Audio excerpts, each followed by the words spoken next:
Thanks for coming. My name's George Shimon. I'm the CEO of ACV Auctions. And today we're going to talk about how mobile technology is really enhancing both the buy and sell side of wholesale. I'm joined by my two partners, Joe Neiman, who is the founder of the company, and Mike Waterman, the newest member of our team, who we're very happy to come on board. Mike, why don't you tell a little bit about your background, and we'll kind of go around. Is this working? Hey, thanks, George. Hey, CJ. I came to ACV just a couple weeks ago. Excited to be here, to be part of kind of the new revolution. You're probably hearing a lot about mobile technology from the wholesale side. I started way back on the inventory management side with a little company called DealerWire. We got scooped up by DealerTrack, and the rest is history. So I'm very happy to be here. I'll give you a little bit about my background. Joe will do the same, and then we'll kind of get right into what we're doing. I'm new to automotive. Right out of college, 20 years ago, I started a company called Synacor. And Synacor's goal was to help bring TV everywhere and other services to market, so things as a consumer today you're enjoying. We work with folks like Dish Networks and HBO so that you could go out on any device, including your mobile phone, watch television and other content and services. It was a 20-year journey, several hundred employees, over 100 million in revenue, and I took the company public in 2012. So it was a fun journey. And then very recently, in the last 2 years, Joe and his partners came to me, young entrepreneur, feeling his love and ambition to invest in his company, and myself and a few others got behind Joe and got behind ACV Auctions. So let Joe explain to you a little bit about his background, and then we'll talk about mobile technology. Thanks, George. My career with automotive and entrepreneurialism started at 15. I bought and sold my first car in my parents' driveway before I actually had a license to even drive that car. But made some money and was pretty hooked at that point in time. So continued to buy and sell really on my own. It wasn't a family business. Did that all through high school, all through college. Graduated and started an independent dealership, which began with a part-time employee and a two-bay garage. And over about 8 years, grew that into a pretty sizable operation. I think we finished out about 550 cars a year annually. So meaningful. And where my niche really laid was online remarketing from a retail perspective, but also using technology on the acquisition side. So I would go to these auctions, physical car auctions, every week. I would bring a laptop with me. I would have an air card stuck in the side of it. People would be bumping into me trying to knock the stuff out of my hands. But I knew how to buy a car pretty well. I was a sharp buyer, but I used eBay Motors, completed and sold listings as a tool to go and say, okay, if this car in front of me, if I can buy it for $8,000 and I'm seeing comparables sold here for $10,000 to $11,000, I know I've got a profit guaranteed here, really. So that's what I really grew my business on, was just empowering myself as a buyer in the lanes, and it worked for me. So I did that for about 8 years, eventually got scooped up into a major dealer group to help them on their wholesale and used car operations. Did that for about a year and learned a lot there too. And between the two different paths, I really saw a need to be able to speed up the process, be able to standardize the process of selling these cars and broadening the market.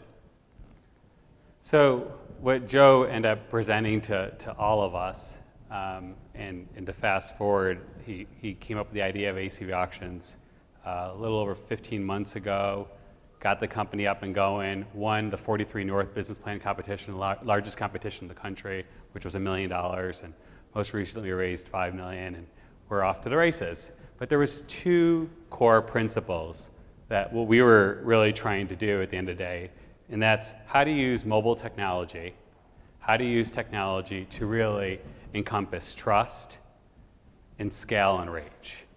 And if we could just do those two things, really, really well, leveraging, mobile, leveraging technology, we'd be able to really not only emulate the traditional world in a way, or a traditional physical world, but do it in a better way. And that to me was the big vision that I bought into, that we all bought into, that was really, let's actually come up with a better way to buy and sell wholesale cars, leveraging these 2 points. So Joe could tell us a little bit about before, what was it like before in evaluating these cars? Sure. So this is the way I bought thousands and thousands of cars, and this is the way that all of us used car dealers and new car dealers sourcing their pre-owned lot acquire the majority of our inventory.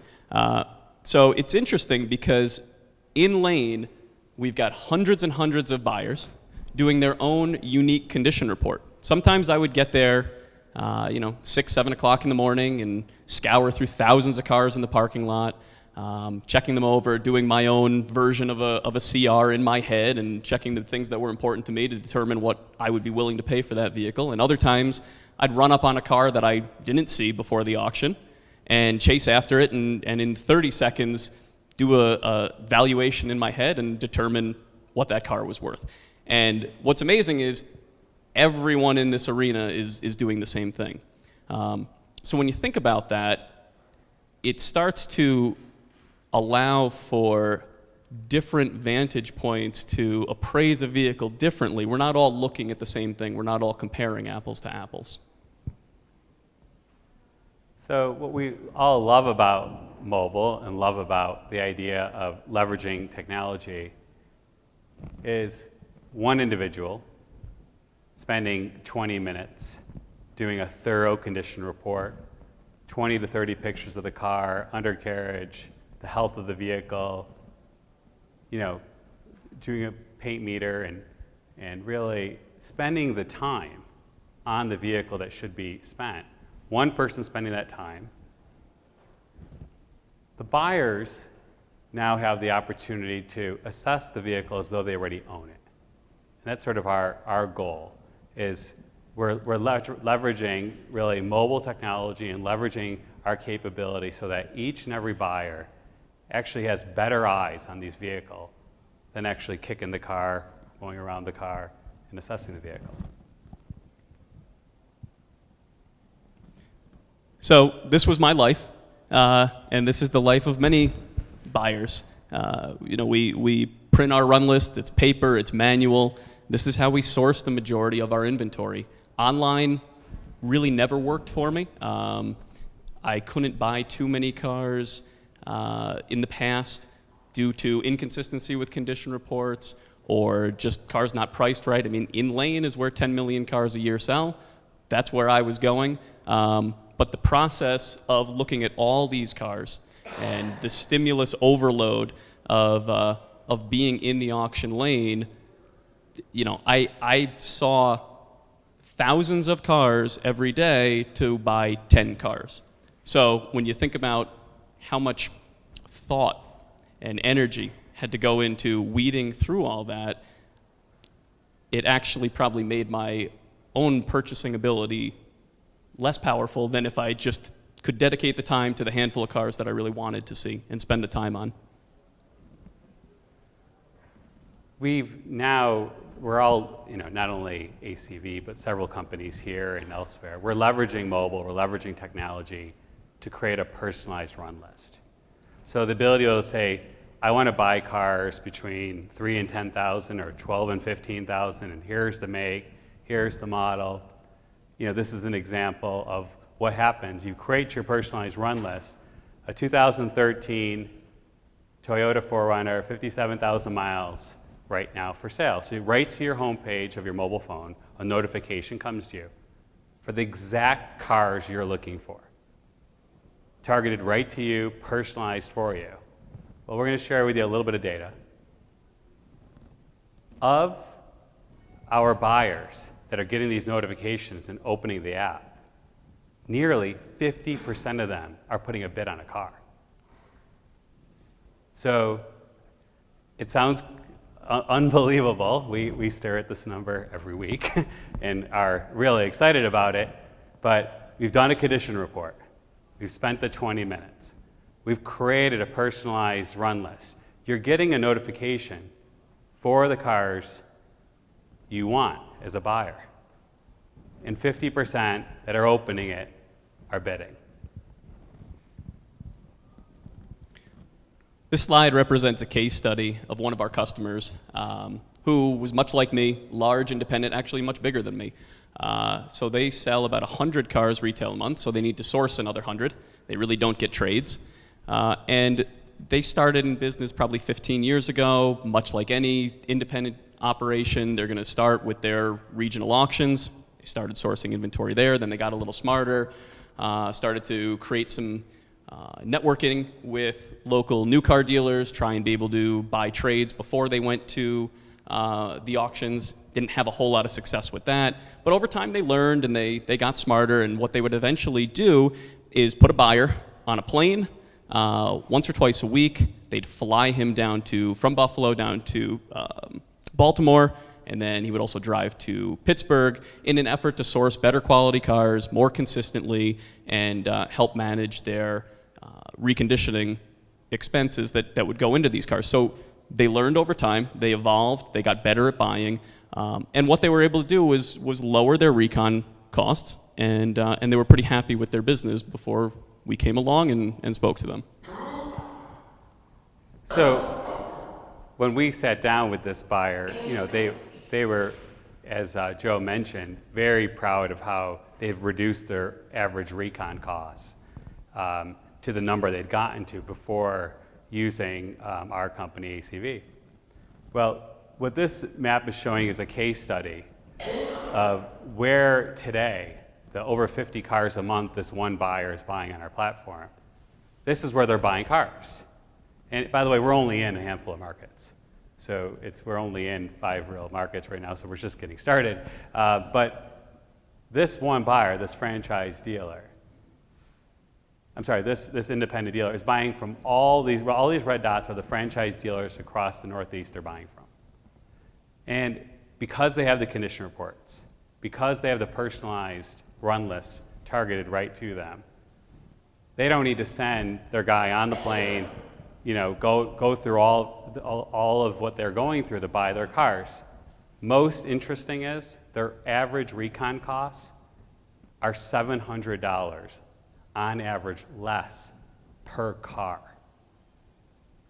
For sending their own person to go around these cars, study the cars, go around, actually, spend the time at these physical auctions, their average recon costs for the 50 plus cars they're buying a month, they're saving $700.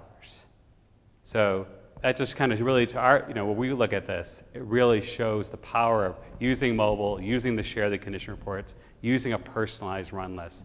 The end benefit is a much better way to buy cars. Let's talk, this is actually just a quick summary. With mobile, from a buyer's perspective, you got it all in one spot, right? Your data, your floor planning, your logistics, you've got everything in one spot. And it's another big advantage of having a really wholesale mobile in one spot. Joe, if you could talk a little bit now about from a seller's perspective, leveraging mobile and leveraging this technology, what was it like before? Yeah, so I had some experience working in the franchise dealerships, trying to offload definitely hundreds of cars per month that didn't meet the quality of what we were looking to retail. So we had all these cars, and we went all the typical routes, the common routes. So we had a handful of trusted wholesalers that would call them, they'll pay. That helped for some segment of our hundreds of units per month. We also had regional auctions, and so we would ship the cars to the local auctions. There was typically a circuit of 3 different auctions that we would have to hit, and the combined effort of calling wholesalers, trying to remarket this inventory within your group to find another store that could use it, and also sending stuff off to auctions, it was all chasing the highest bid. So we were constantly trying to achieve that critical mass of an audience necessary to put the right value on that car to where we could cut it loose. So leveraging mobile and leveraging a network, and knowing that we're still young, we're only a company that's 15 months old. And we only have 1,000 registered franchise dealers and independents, so still in the bigger picture of things, small. Having said that, as a small company, this is one franchise dealer. These are the eyeballs. Every one of these red dots represents an independent who've bought from their franchise dealership using our technology and using mobile. So when you compare that to what they were doing, going to the local regional auction, and how they were, selling their cars, and wondering if they're getting the right price, right? And one of the things I'm learning, being new to this industry, the sellers, you want to know you're getting the right price. But you've done a condition report. You're sharing what the car is. The buyers are getting notifications for cars that they want. The end result is buyers are buying with confidence, and from an audience and scale perspective, you have buyers buying cars throughout the Northeast from this is one franchise dealer in Buffalo, New York. So the two things, as we mentioned in the beginning, of trust and reach, we're really trying to emulate. And on the reach perspective, 63% of the buyers are outside of the seller's region. So they're really getting the eyeballs on the car. They're getting the scale to really know if, 40, 50, 60, 70 people who wanted that specific notification, that specific car, are all opening up, knowing 50% of them are opening up and bidding. They're having a good idea that they've got the reach to determine what the price of the car. For the sellers, again, I spent a bunch of time on this side of the equation. There's a lot of steps in this process to get these cars to auction. Hit the next slide there. So along the way, obviously, the car comes in, we need to appraise it, we need to try and negotiate a deal with that retail consumer. If we can ground the trade, car needs to be detailed, it needs to be transported, it needs to be sent to an auction, it needs to wait at that auction until the next weekly sale occurs. And that's, best case scenario, the car sells the first week. Doesn't always happen, but even if that were the case, we've got 7 days and a fair amount of expense wrapped up just to get that trade-in wholesaled and over the curb. One of my franchise dealers said the thing that he thinks is most important about what we're doing and what mobile does is 7 days to 20 minutes. And he would go through and he articulates each of the steps that Joe just mentioned in detail, that many of our franchise dealer customers, a lot of the folks in the room, all of your customers as well, to go through all those steps and 7 days later to find out what the actual price is, what the actual cash value of that vehicle is. We now, from a trade-in, car comes in, we could assess the price of that car right away. So whether during the trade-in process is the way some of our customers are using the product, or later in the day, or the next day, 20 minutes, notifications going out to all the to the buyers, price comes back, you know. You could say yes, you could say no, but you know the price you're getting for the car. So from 7 days down to 20 minutes, that time, that energy, that wonder, that benefit of being able to buy more cars, put more cars in the lot, hopefully that's a 25% efficiency in the industry. And and our customers so far are benefiting from that. And really, just to touch on what George said there, one of the things that really impressed me in these first couple of weeks was the 20-minute and the idea of, look, in the past, when we've decided a car is wholesale, it goes somewhere, right? We either stick it out back or it goes to the auction and sits and waits for the sale, where now we have the ability or the opportunity to cash out in 20 minutes. So I think from an operations standpoint, it's a huge advantage for the dealer base. But even while you're working, right? And I got this from a store in New York that finally dipped their toe in their water This was the first Friday I started, not this past Friday, the one before. And I watched it happen. They had 7, they put them up, and these were trades they just took in, either late the night before or they'd come in on delivery that morning. And they sold 6 of them. And they did over $4,000 in profit above the floors that they had set. So my first question to the used car manager was, why don't you spend that $4,000 wisely? What did you miss for trades? What do you have in there with another $500, $600? You know you got $4,000 to play with. Why don't we go put some retail deals together? And it was just like a light bulb went off. So the things that you can do to be more efficient with a better and more efficient wholesale practice, it can affect retail and other parts of the dealership too. So we wanted to save some time for Q&A and opportunity to open this up. So thanks so far. Go ahead, Todd. Well, I know a little bit more about this than just as a first time, but you didn't really cover, I don't think, stuff that's on your thing, Carmen. I don't know, if you wanted to describe how does the inspection process work? How does the arbitration process work? I guess I understand the 20 minutes. I think that would be important. Everybody, you have some, in this case, the seven cars. You send somebody there. Sure. The inspection. What does that condition report look like? What are the guarantees to the buyers? Yeah, okay, great. So I'll take that one. So right now, we have a bunch of our sellers. Our sellers are only franchise dealers at this point in time. We're really chasing that new car trade-in inventory. It's kind of the cream of the crop for the wholesale market. So those are the cars that we're listing. Some of our sellers list their own cars. We've trained them.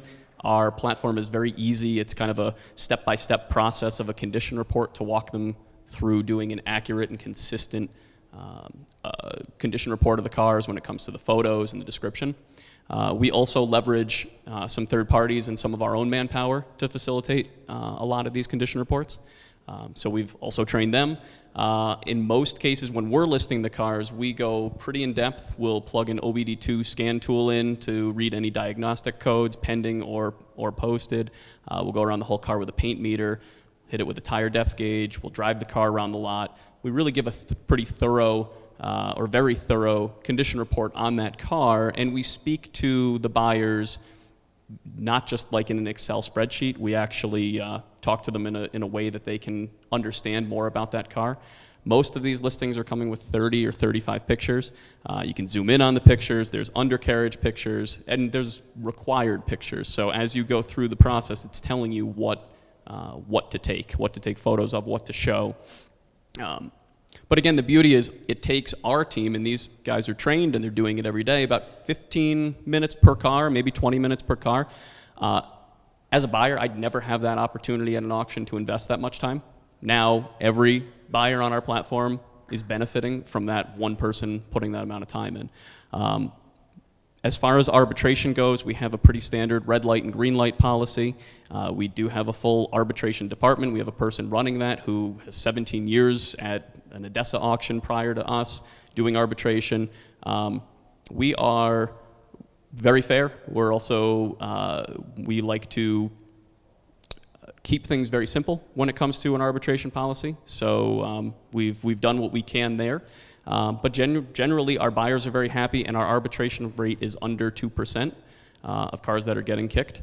If we have to step in and buy a car back because we misrepresented something, we'll do that. We'll change the announcement as needed, and we'll remarket the car, and we're not afraid to do that. We handle payment. We handle title processing.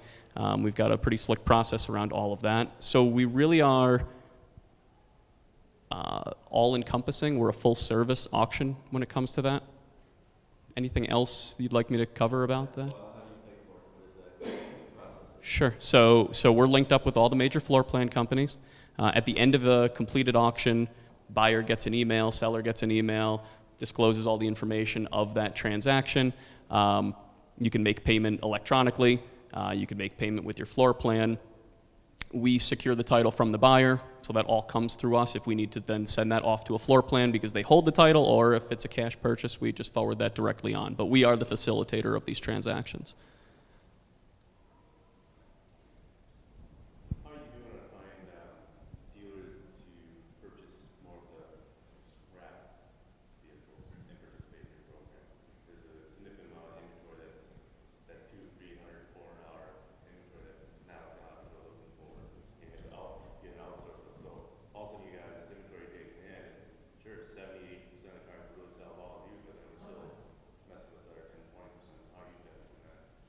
I mean, I think we're doing great in that segment of the market. I don't have stats right in front of me, but I know we really have no problem selling that like $300 to $1,500 car. We do have buyers in that market. I think one of the beauties of our platform is because of the reduced touch points, there's lower cost that goes into these cars. So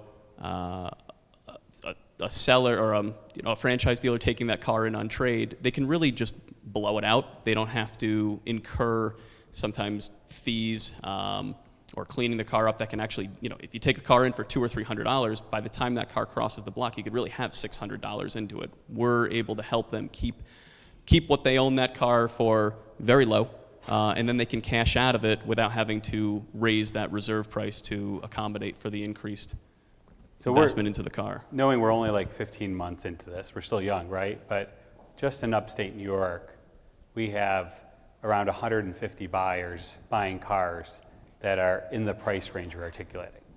So, each segment, whether we're talking about under $1,000 or $1,000 to $5,000 or, $5,000 to $10,000, we've got different buyer segments. And so the reason why when Joe said we're doing a pretty good job so far, we do have buyers that are ready to go, ready to pull the trigger. They're buying these cars under $1,000.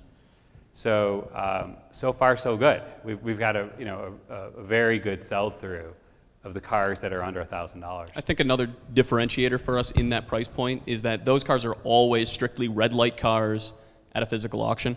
They're just get it out of here. It's garbage. But there's definitely a segment of buyers and dealers that's their livelihood, is buying cars for $800, fixing them up and selling them for $29.95.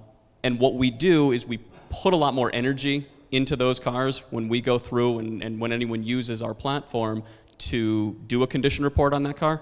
So they have more transparency. They can trust what it is that they're buying, as opposed to a seller standing on the block just saying, I don't know anything about it, and that's it. When a condition report gets done on ACV for that car, it's more thorough. I think the buyers have more confidence buying those cheap cars. You guys said that you have maybe one or two entrepreneurial stores you're using to help them get an evaluate what the trade appraisal price would be. If they're having to go through the process of putting a condition report together in 15, 30 minutes to go through all that process, and then list it for 20 minutes to get potentially a bid or no bid back. So sometimes it's an hour there. Is it more of a outlier that they're doing? Is like, here's an exception, here's a rare car, let's do this and do this in this scenario, not a common practice in all cars? We're seeing a little bit of all the above. We've got, so the question is just how many of the dealers are using it to really assess their trade-ins. We've got a Toyota Volkswagen rooftop that's doing, he does 6 to 10 a month, probably does about 30 trade-ins a month or more. So whatever percentage that would be, to kind of give you an idea. It's not being used for all the trade-ins, but to your point, I'll tell you a funny story. I was getting my work done in my house, and the guy said, I was just at the Toyota dealership, and I was a consumer, and the guy pulled out your app and showed me what my price was worth, and he was the inspector for my house. And to me here, a consumer who saw my product, and actually, that Toyota dealership used it to appraise the car. Unfortunately, he ended up buying it from a different dealership, still got the same trade-in value. But it's starting. Our product is more used as a true auction later that day or next day. That's where the majority of our current volume comes from, not a 3-day trade-in price value. Do you have designations on this if I'm a buyer and tell if you're looking for a trade versus exactly buy it when you top it, I actually get the car? Do you have designations? Yeah, so the cars are listed when you go through the condition report process. It's one of two ways. At the end of it, you basically say this is a live appraisal or this is a ready-to-sell car. If it's ready to sell and the reserve gets met, the car sells. If it's a live appraisal, making sure I'm saying this right, but if it's a live appraisal, the buyers are notified that this is a live appraisal, and if you are the high bidder, the seller has 3 days to accept your offer. So it gives that seller the time. Where this is getting used, and this was the original vision. But used car dealers or used car managers are pretty sharp. They know how to appraise cars. So like what you said, you get a customer that comes in with a real oddball vehicle, or you get a customer that comes in that just they need a reality check on what their car is really worth. We're a pretty decent tool to help that. It's just like anytime, everybody points to Kelley Blue Book or any of the other big names as validation because it's on a screen, it's trusted. Our platform can be used in the same way. I can, 2 points to make. I can tell you that, first of all, I'm a Canadian Ford and GM franchise dealer, and in Canada we have almost exactly the same thing. It's called Power Band Exchange. I've been on that for the past 3 years, and my experience has been that I'll see a lot of domestic product where there's an import dealer puts it on Power Band Exchange because they don't know what it's worth, and I do get a large amount of my product for my inventory like that, and it is a very good system. It works very well for us in Canada. That's my statement. My second question is, as a Canadian dealer currently exporting to the United States, how can I use this app to increase my market in the United States with our dollar being continually beat up with you guys' new president? Our dollar's getting more. So with my 65-cent dollar, I can sell more cars in the States and make more money. How is this going to work out for me? Well, first we should chat later, of course. We would love to have a full conversation. But really, we're a connection, right? All we're trying to do is create transparency, trust, and being able to put the reach in audience. So if we can help on your buy or sell side of, as long as it sort of fits into the profile, so we don't take all the business, if you would, like if as long as a business that can fit within our condition report methodology, and so that the buyers who are buying the car have full transparency on the vehicles and there's something to do there, then let's chat about it. But it's really about going through, so in this one we would disclose if there was any, any nuances because it's coming from Canada, we would fully disclose. And that's really what we're trying to do, back to the 2 principles, trust and reach. I mean, to me, it's that simple. Not being in automotive and being more of a tech entrepreneur, everything we do, every single day, we take a customer's goals, our partner's goals and objectives, and we kind of pull that in to how do we use technology to really broadcast sort of trust and reach. Again, the condition reporting piece and history reporting declarations on printed titles, salvage, number, etc. How are you managing that process in this platform? So all of that gets disclosed. We will have integrations. We don't currently, but it's just a tech backlog, I guess. A lot of things to do. So it'll either be with just AutoCheck or Carfax or both. So that'll be built into it.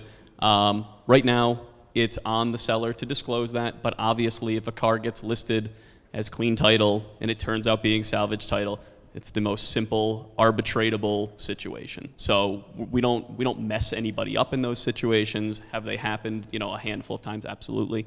They happen at the auctions too. We can get better, which is great.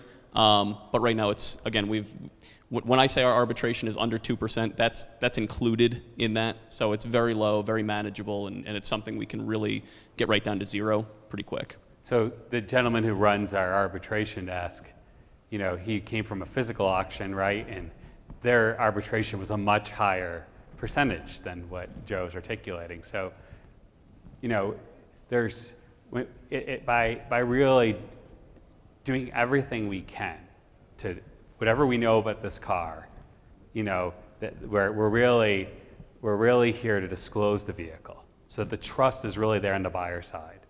And then when things aren't done well, we're here to make it right. So, because technology won't save everything, right? And data won't save everything, but we can actually step in and make sure things are right. And whether it means our seller's taking back the car, whether we're taking back the car, whatever it means, we're going to make it right. There's a staggering fact, too, that I don't think most people know, which is that the average used car dealer is in business for under 30 months. And when you think about that, you know, how much time it takes to bring somebody new into the market, right? Just for within 30 months for them to get burned enough times to, and they're undercapitalized, and floor plan expenses are high, and rent's high, and insurance is high, and all of a sudden they're right back out. So, you know, who are the strongest buyers every week at the auction? It's the guys that have been there for 40 years. They got 100 cars on their lot. They're time tested, you know? And those are the guys that make a strong marketplace. It's not the guys that fly in, they're there for 24 months, and then they're churned right back out. So it's really a fundamental belief that we have, maybe selfishly because at heart I'm a used car dealer, but there's too much risk in the current way that the majority of these cars are being sold, and we feel if we can eliminate a lot of that risk, we can increase the health of the used car buyer ecosystem, and that'll just strengthen the market. I mean, we've seen it already. Buyers like buying on our platform because the risk is actually lower, even though they're buying online, sight unseen, on a smartphone app. The experience in the end is more transparent. Transportation is at the option of the buyer. You have choices. So we do have currently ready logistics integrated in for, so a lot of the cars that are purchased outside of market, some of our current customers are benefiting from the fact and utilize ready to actually bring them the car. Inside the market, we're within a territory itself. You know, some of our buyers are picking up the cars. You're going right to the dealer lot, picking up the cars.